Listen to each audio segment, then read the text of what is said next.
خدا سب کا ایک ہے۔ پیرس میں ابراہیم نام کا ایک آدمی اپنی بیوی بچوں کے ساتھ ایک جھونپڑی میں رہتا تھا۔ وہ ایک معمولی اوقات کا عیال دار تھا، مگر تھا بہت ایماندار اور سخی۔ اس کا گھر شہر سے 10 میل دور تھا۔ اس کی جھونپڑی کے پاس سے ایک پتلی سے سڑک جاتی تھی۔ ایک گاؤں سے دوسرے گاؤں کو مسافر اسی سڑک سے آتے جاتے تھے۔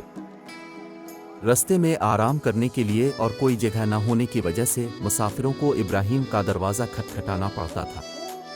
ابراہیم ان کی مناسب خاطرداری کرتا۔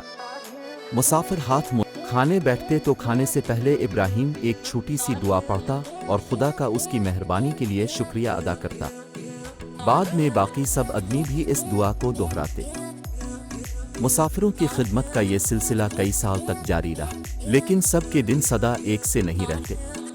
زمانے کے پھیر میں پڑھ کر ابراہیم غریب ہو گیا۔ اس پر بھی اس نے مسافروں کو کھانا دینا بند کیا۔ وہ اور اس کے بیوی بچے دن میں ایک بار کھانا کھاتے اور ایک وقت کا کھانا بچا کر مسافروں کے لیے رکھ دیتے تھے۔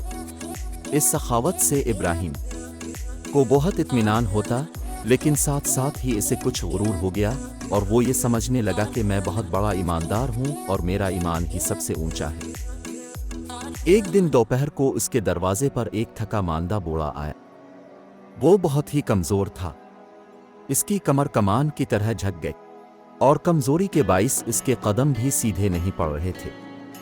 اس نے ابراہیم کا دروازہ کھٹکھٹایا۔ ابراہیم اسے اندر لے گیا اور آگ کے پاس جا کر بیٹھا دیا۔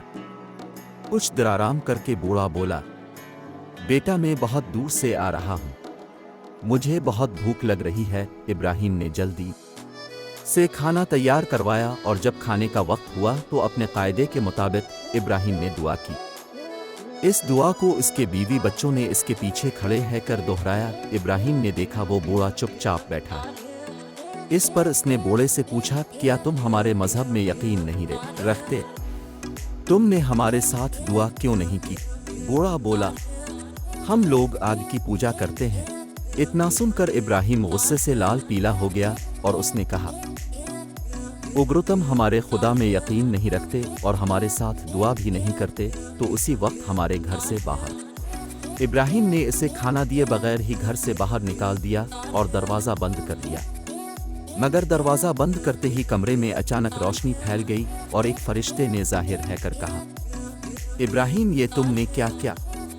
یہ غریب بوڑھا 100 سال کا ہے، خدا نے اتنی عمر تک اس کی دیکھ بھال کی اور ایک تم ہو جو اپنے آپ کو خدا کا بندہ سمجھتے ہو، اس پر بھی اسے ایک دن کھانا نہیں دے سکے، صرف اس لیے کہ اس کا مذہب تمہارے مذہب سے الگ ہے۔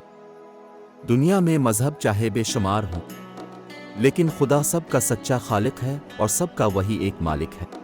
یہ کہہ کر فرشتہ آنکھوں سے اوجھل ہو گیا۔ ابراہیم کو اپنی غلطی معلوم ہوئی اور وہ بھاگا بھاگا اس بوڑھے کے پاس پہنچا اور اس بوڑھے بزرگ سے معافی مانگی۔ بوڑھے نے اسے معاف کرتے ہوئے کہا، بیٹا اب تو تم